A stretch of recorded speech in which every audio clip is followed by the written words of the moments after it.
August മാസം 9 Kolkata lady ഡോക്ടർക്ക് seminar ഹാളിൽ നടന്ന സംഭവം ഇന്ത്യ മുഴുവനും അറിഞ്ഞു.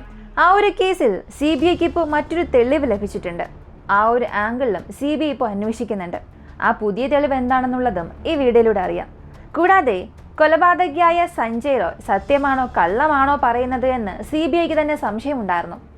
അതിനാൽ പോളിഗ്രാഫ് ടെസ്റ്റ് എടുക്കാൻ കോടതിയോട് CBI അനുവാദം ചോദിച്ചു. ഈ സമയത്ത് കോടതിയും സഞ്ജയോട് നിനക്ക് പോളിഗ്രാഫ് ടെസ്റ്റ് എടുക്കാൻ സമ്മതമാണോ എന്ന് ചോദിച്ചപ്പോൾ അവനും സമ്മതമാണെന്ന് പറഞ്ഞു.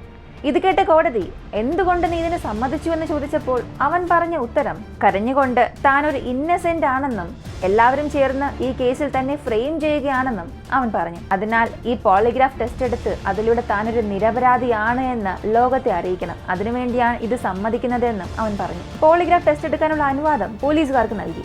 അങ്ങനെ പോളിഗ്രാഫ് ടെസ്റ്റിലൂടെ ഇന്ത്യയെ മുഴുവനും ഞെട്ടിപ്പിക്കുന്ന പല കാര്യങ്ങൾ അറിയാൻ കഴിഞ്ഞു. സഞ്ജയ് മാത്രമല്ല, ഡോക്ടർ സന്ദീപ് ഘോഷിനും ഈ പോളിഗ്രാഫ് ടെസ്റ്റ് എടുത്തിട്ടുണ്ട്. ഇവരെ രണ്ടുപേരും കൂടാതെ ഒരു 5 പേർക്ക് കൂടെ പോളിഗ്രാഫ് ടെസ്റ്റ് എടുത്തു. അവരുടെ പേരുവിവരങ്ങളൊന്നും തന്നെ പുറത്തു വന്നിട്ടില്ല. കൊൽക്കത്തയിലെ ലേഡി ഡോക്ടർ കേസിൽ പുറത്തു വന്നിരിക്കുന്ന പുതിയ വിവരങ്ങൾ എന്തൊക്കെയാണെന്ന് ഈ വീഡിയോയിലൂടെ നമുക്ക് വ്യക്തമായി അറിയാം.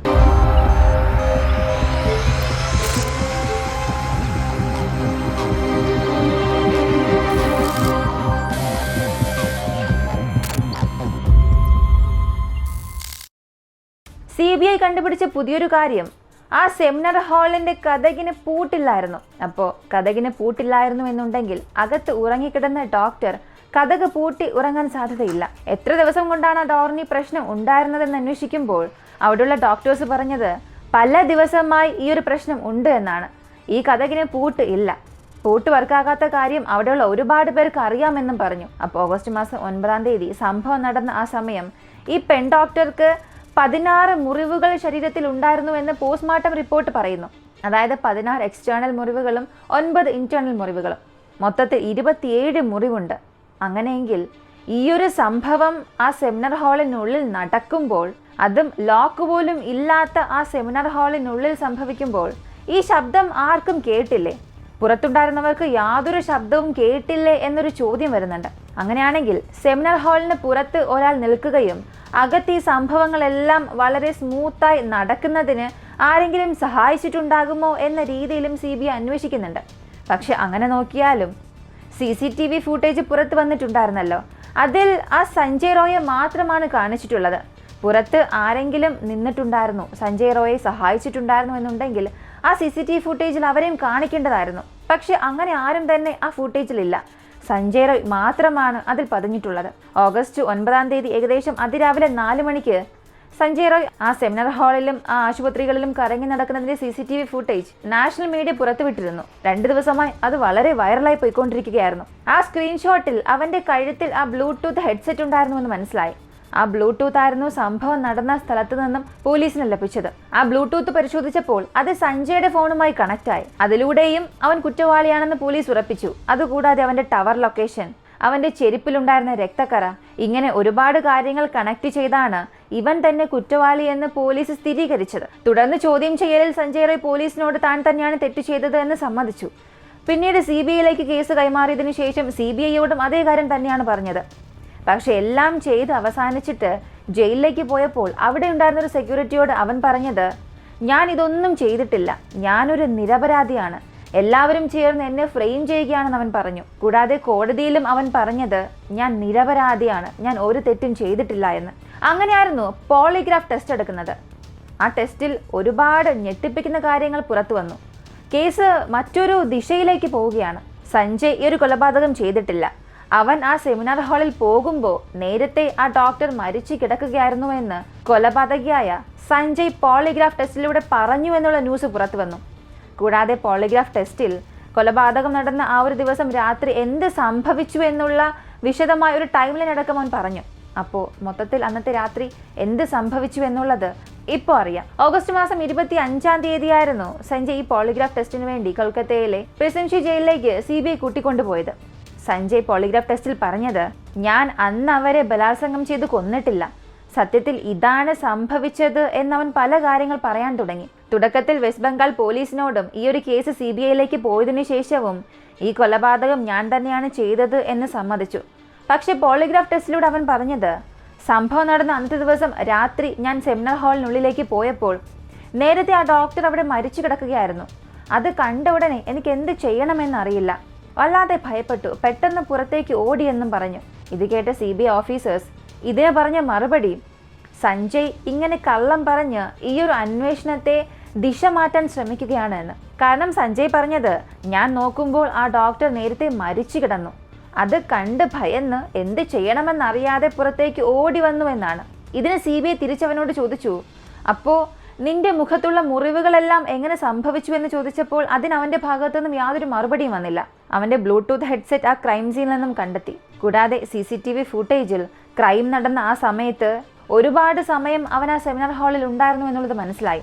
അവൻ പറയുന്നതനുസരിച്ച് നോക്കിയാൽ അകത്തേക്ക് പോയി മരിച്ചു കിടക്കുന്നത് കണ്ട് ഭയപ്പെട്ട് പുറത്തേക്ക് ഓടിയെന്നുണ്ടെങ്കിൽ CCTV ഫുട്ടേജിൽ കാണിക്കുന്ന അത്രയും സമയം നീ അവിടെ എന്ത് ചെയ്തു എന്ന് ചോദിച്ചതിന് അവന്റെ പക്കൽ നിന്ന് യാതൊരു മറുപടിയും വന്നില്ല. കൂടാതെ CBIക്ക് കിട്ടിയ പല തെളിവുകൾ വെച്ച് അവനോട് തുടർന്ന് ചോദ്യം ചോദിക്കുമ്പോൾ സംഭവം നടന്ന അന്നത്തെ ദിവസം താൻ അവിടെ ഇല്ലായിരുന്നു എന്ന രീതിയിലും അവൻ പറയാൻ തുടങ്ങി.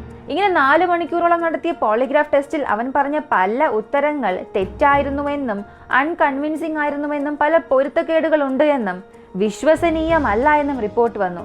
ആ ടെസ്റ്റ് ചെയ്യുന്ന സമയത്ത് ആ 4 മണിക്കൂറും സഞ്ജയ് വളരെ ഭയത്തോടു കൂടിയായിരുന്നു. അവൻ വല്ലാത്ത ഉത്കണ്ഠയായിരുന്നുവെന്നും റിപ്പോർട്ടിൽ പറഞ്ഞു.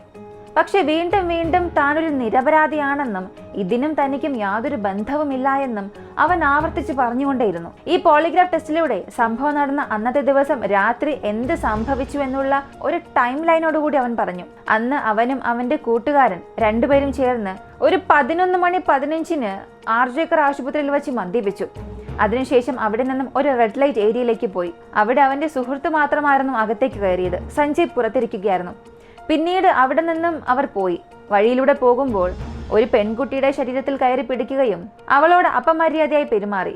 എന്നിട്ട് അവിടെ നിന്നും മറ്റൊരു റെഡ് ലൈറ്റ് ഏരിയയിലേക്ക് പോയി. ആ സമയത്ത് സഞ്ജയുടെ കൂട്ടുകാരൻ ഉള്ളിലേക്ക് പോവുകയും അവൻ പുറത്തു തന്നെ ഇരിക്കുകയും ചെയ്തു. സഞ്ജയ് തന്റെ കാമുകിക്ക് ഫോൺ ചെയ്തിട്ട് വീഡിയോ കോളിലൂടെ ന്യൂഡ് ഫോട്ടോ സെൻഡ് ചെയ്ത് തരാൻ ആവശ്യപ്പെട്ടു. ഇത് കഴിഞ്ഞ് രാവിലെ 3:30 വീണ്ടും ആർജേക്കർ ആശുപത്രിയിലേക്ക് വന്നു. അവന്റെ സുഹൃത്തിനെ ഡ്രോപ്പ് ചെയ്തിട്ട് നേരെ ഓപ്പറേഷൻ തിയേറ്ററിലേക്ക് പോയി. രാവിലെ ഒരു 4:03 നേരെ സെമിനാർ ഹാളിലേക്ക് പോയി. അവിടെ നിന്ന് നേരെ കൊൽക്കത്ത പോലീസ് ഓഫീസറായ അനന്തത്തയുടെ വീട്ടിലേക്ക് പോയി. അവിടെയായിരുന്നു ആ ദിവസം മുഴുവനും താൻ ഉണ്ടായിരുന്നത് എന്ന് പറഞ്ഞു. ഇപ്പോൾ അസിസ്റ്റന്റ് സബ് ഇൻസ്പെക്ടർ സസ്പെൻഡ് ചെയ്യുകയും ആ പോലീസ് ഓഫീസർ സഞ്ജയെ സഹായിച്ചിട്ടുണ്ടോ എന്ന രീതിയിലും പോലീസ് അന്വേഷിക്കുന്നുണ്ട്. കാരണം ഓഗസ്റ്റ് 9 സംഭവം നടന്ന അന്നത്തെ ദിവസം രാവിലെ വെസ്റ്റ് ബംഗാൾ പോലീസ് മരിച്ചുപോയ ഡോക്ടറുടെ മാതാപിതാക്കളോട് ക്രൈം സീൻ കണ്ട ഉടനെ മറ്റൊന്നും അന്വേഷിക്കാതെ നിങ്ങളുടെ മകൾ ആത്മഹത്യയാണ് ചെയ്തതെന്ന് പറഞ്ഞു. ഒരുപക്ഷെ അങ്ങനെ പറഞ്ഞത് ഈ പോലീസ് ഓഫീസർ ആയിരിക്കാം എന്ന് ചിന്തിക്കുന്നുണ്ട്. കൂടാതെ സംഭവം നടന്ന അന്നത്തെ ദിവസം രാത്രി സഞ്ജയ് പലതവണ ഈ പോലീസ് ഓഫീസർക്ക് ഫോൺ വിളിച്ചിട്ടുണ്ട്. അപ്പോൾ ഇയാൾക്ക് സഞ്ജയ് ചെയ്ത ഈ ഒരു കുറ്റകൃത്യം അറിയാമായിരുന്നു. അറിഞ്ഞിരുന്നതുകൊണ്ട് ഇതിൽ നിന്നും അവനെ രക്ഷിക്കാൻ എന്തെങ്കിലും സഹായിച്ചിട്ടുണ്ടോ? ക്രൈം സീനിലെ തെളിവുകൾ നശിപ്പിക്കാൻ ശ്രമിച്ചിട്ടുണ്ടാകുമോ? അല്ലെങ്കിൽ ഏതെങ്കിലും ഒരു രീതിയിൽ ഈ കേസിൽ നിന്നും അവനെ രക്ഷപ്പെടുത്താൻ ഈ പോലീസ് സഹായിച്ചിട്ടുണ്ടോ എന്നുള്ള പല ആംഗിളിൽ നിന്നും CBI അന്വേഷിക്കുന്നുണ്ട്. ഈ പോലീസ് ഓഫീസറും സഞ്ജയ് രണ്ടുപേരും നല്ല സുഹൃത്തുക്കൾ പോലെ വളരെ ക്ലോസ് ആയിട്ടുള്ള ഫോട്ടോസും പുറത്തു വന്നിട്ടുണ്ട്. ഇവയെല്ലാം അറിഞ്ഞതിന് ശേഷം ഈ പോലീസ് ഓഫീസറെ ഇന്റർവ്യൂ ചെയ്യാനായി മീഡിയ ന്യൂസ് ചാനൽസ് എല്ലാം ശ്രമിക്കുമ്പോൾ അയാൾ അവിടെ നിന്നും ഓടി CBI ഓഫീസിലേക്ക് കയറുന്ന ഒരു വീഡിയോയും വൈറലാകുന്നുണ്ട്. അപ്പോൾ ഈ പോലീസ് ഓഫീസർക്കും സഞ്ജയ്ക്കും എന്തെങ്കിലും ബന്ധമുണ്ടോ എന്ന രീതിയിൽ അന്വേഷിക്കുന്നുണ്ട്. അതുപോലെ അന്നത്തെ ദിവസം രാത്രി സഞ്ജയുടെ കൂടെ ഉണ്ടായിരുന്ന ആ സുഹൃത്തിനെ ചോദ്യം ചെയ്യുമ്പോൾ അവൻ പറഞ്ഞത്, അതെ, എൻ്റെ സഹോദരൻ ആശുപത്രിയിൽ അഡ്മിറ്റായിരുന്നു. അതിനാൽ ഓഗസ്റ്റ് മാസം 8 രാത്രി ഞാനും സഞ്ജയും ചേർന്ന് മദ്യപിച്ചു. അവിടെ നിന്നും റെഡ് ലൈറ്റ് ഏരിയയിലേക്ക് പോയി. എന്നാൽ സഞ്ജയ് അകത്തേക്ക് വന്നില്ല, പുറത്തെന്നെ കാത്തിരുന്നു. പക്ഷെ അവൻ അന്ന് നല്ല സന്തോഷവാനായിരുന്നു. കൂടാതെ സഞ്ജയ് അന്ന് നന്നായി മദ്യപിച്ചിരുന്നത് കൊണ്ട് തിരികെ ആശുപത്രിയിലേക്ക് വരുന്ന സമയം ഞാനായിരുന്നു ബൈക്ക് ഓടിച്ചത്. ഇപ്പോൾ ഈ ഒരു പോളിഗ്രാഫ് ടെസ്റ്റ് പുറത്തു വന്നതിന് ശേഷം സഞ്ജയുടെ ഡിഫൻസ് ലോയർ ഗവൺമെന്റ് ലോയർ വാദിക്കാൻ തുടങ്ങിയത് നാഷണൽ ഹ്യൂമൻ റൈറ്റ്സിന്റെ ഗൈഡ് ലൈൻസ് എല്ലാം CBI മറികടന്നിട്ടുണ്ട്. ഈ പോളിഗ്രാഫ് ടെസ്റ്റ് ഡിഫൻസ് ലോയറായ ഞങ്ങളുടെ മുൻപിലാണ് നടക്കേണ്ടത്. എന്നാൽ അങ്ങനെ നടത്താതെ അവരുടെ ഇഷ്ടത്തിന് ചെയ്യുകയും ചെയ്തു. കൂടാതെ ഈ ഒരു ടെസ്റ്റ് എപ്പോഴാണ് ചെയ്യാൻ പോകുന്നത് എന്ന ഒരു ഇൻഫർമേഷൻ സമയം പോലും ഞങ്ങളോട് പറഞ്ഞില്ല എന്ന് പറഞ്ഞു. കൂടാതെ ഈ ഒരു ടെസ്റ്റ് എപ്പോൾ നടക്കുമെന്നുള്ള കാര്യം പോലും ഞങ്ങൾ ഇൻഫോം ചെയ്തിട്ടില്ല എന്ന് പറഞ്ഞു.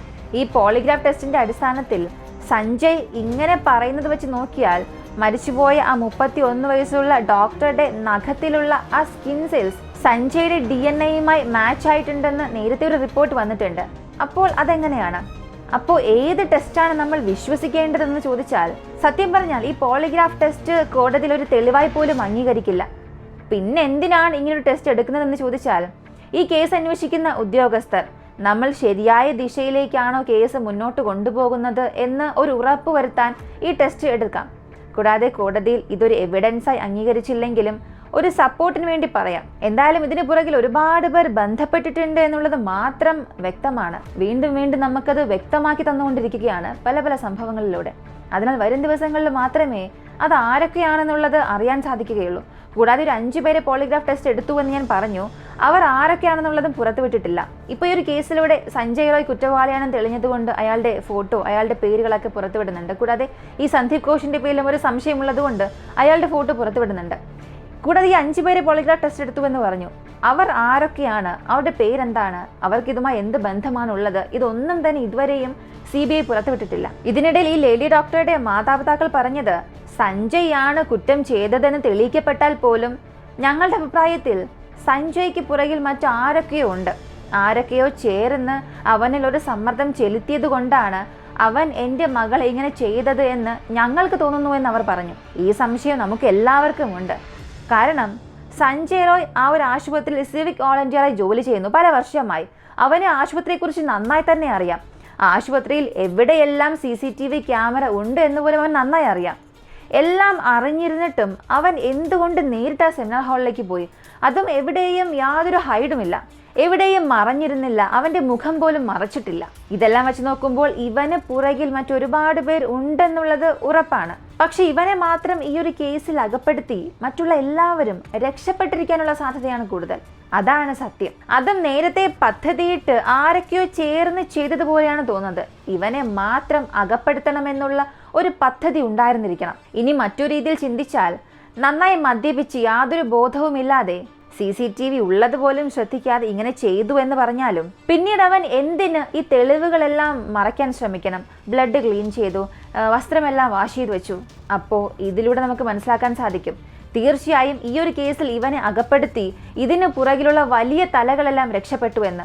അപ്പോൾ യഥാർത്ഥ കുറ്റവാളികൾ പുറത്ത് വന്നാൽ മാത്രമേ സത്യത്തിൽ എന്ത് സംഭവിച്ചു എന്നുള്ളത് മനസ്സിലാവുകയുള്ളൂ.